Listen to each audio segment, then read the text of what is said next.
It was a Sunday afternoon, real quiet, that kind of rich people quiet where even the air smells expensive. I was working at the Donovan estate that day, just doing what I always did, making sure things ran smooth, invisible like always. And that's when I saw her little Emily, Mr. Donovan's 16-year-old daughter, lifting a glass of orange juice to her lips. I don't even remember running, my body just moved. "Don't drink that asterisk, asterisk," I screamed, my voice cutting through that marble mansion like a thunderclap. I slapped the glass out of her hand, juice flying everywhere, staining that Italian leather couch that probably cost more than my yearly salary. Mrs. Donovan bolted up from her chair, face twisted in rage. "How asterisk dare asterisk you touch my daughter like that?" Mr. Donovan stood calm but cold, folded his newspaper like he was about to swat a fly. "You've got 10 seconds, Denise, before I call security." I was shaking not from fear, but from what I knew. "Something's wrong with that juice, sir," I said. "It smells off. It's cloudy. Look at it." Emily clutched her arm, dramatic tears welling up. "She hurt me, and she ruined my dress, Mrs." Donovan was already dialing. "Police. Now." But I kept my eyes on that spilled juice, little white crystals at the bottom, bitter smell. I remembered all too well. I once nannied a boy who'd swallowed cleaning solution. I'd never forget that scent. Mr. Donovan paused.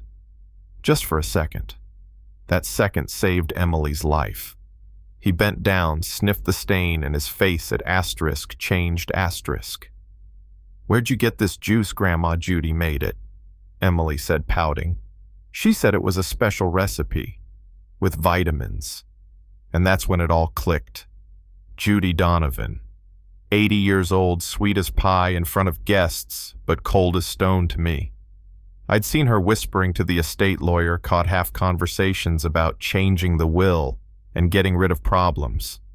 But juice, that was new. Mr. Donovan called in their private toxicologist. Rich folks always got someone on call for everything, and 20 minutes later, the result was clear. Asterisk, asterisk, digitoxin, asterisk, asterisk. A deadly compound extracted from a flower that grew in their own asterisk garden. Emily could have died. I thought that'd be the end of it. That they'd thank me, apologize, maybe even treat me like a human being for once. Nope. Judy vanished upstairs. Patricia, Mrs. Donovan, clutched her daughter, sobbing asterisk, but still glaring at me asterisk. And Mr. Donovan, he just started making calls. By the next morning, the narrative had flipped. She's unstable. She made it up. She's trying to extort us. And just like that, the same woman who saved their daughter's life became the villain in their story. I found out I was being investigated when Mr. Thomas, a kind old neighbor who always waved at me, mentioned some men in suits poking around my old neighborhood. "They asked about your finances, Denise," he said. "Your mental health. If you ever lied." I laughed bitter. It wasn't the first time this had happened. At 16, I got expelled for stealing a watch, one that turned up later in the accuser's own bag. At 22, I lost a clinic job because the boss's wife got jealous over a rumor. Now this. I could have run. I could have cried. But I was done being the victim in everyone else's fairy tale. They thought I wasn't watching, that I was just the help. But I saw everything, overheard more than they could imagine. So that night I sat down at my old laptop and typed. 42 pages, dates, names, things they left out on kitchen counters, things they whispered while I stood 2 feet away holding a tray. I remembered asterisk, everything asterisk, because when you grow up in foster homes, you learn real quick memory is survival. And then the call came. Denise Hamilton. Yes. My name's Malcolm Reyes. I'm an investigative journalist with the Tribune. Someone tipped me off about the Donovans. Said you had information. He sounded real, so I checked. He was. Pulitzer winner. Took down a hospital organ racket 5 years ago.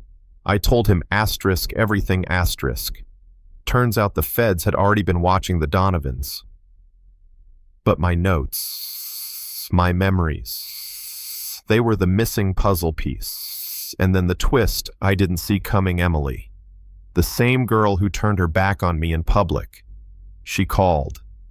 I have proof, she whispered. Meet me at midnight. Back gate. I went.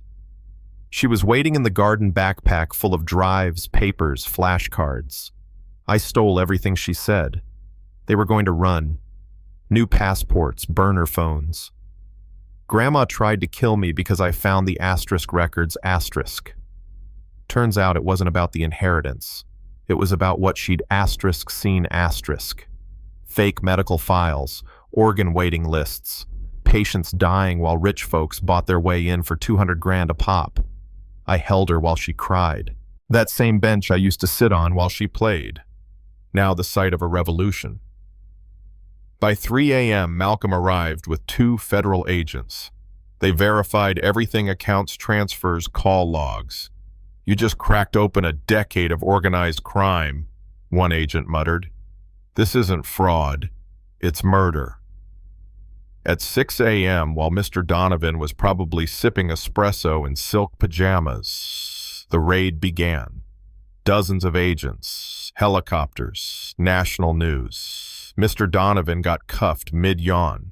Judy tried burning files in her fireplace, screaming that I didn't know my place. Oh, but I did, and I wasn't going back to it. Live on TV, the headlines rolled in asterisk, asterisk, billionaire family busted for international organ trafficking.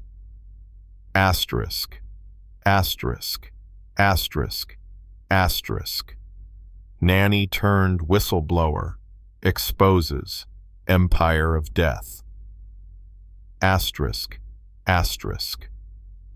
I sat in the news studio next to Malcolm watching it unfold. For the first time in my life, I wasn't invisible. I was asterisk, the story asterisk.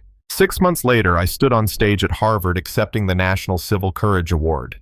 Me, a girl who once scrubbed toilets and dodged rumors, now helping rewrite federal whistleblower laws. Mr. Donovan got 45 years. Judy, 25. Patricia. No jail time, but she lost everything. Now works reception at a vet clinic. Emily. She visits me monthly. She's speaking to Congress now, fighting for domestic workers and whistleblowers. You taught me what real courage looks like, she said once. I smiled. You already had it. You just needed someone to believe in you first. But here's the truth, and I want you to hear it. Being invisible ain't the same as being powerless.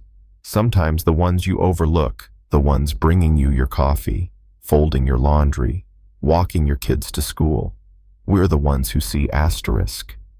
Everything asterisk. Hear everything. Remember everything. And when we decide to speak, we don't whisper. Now tell me, what do you asterisk think? Should the rich and powerful be able to buy silence? Have you ever been underestimated, treated like furniture in someone else's story? Drop a comment below. Let's talk about it. Because justice doesn't always wear a badge. Sometimes she wears scrubs, or an apron, or carries a diaper bag. Sometimes, justice looks just like me.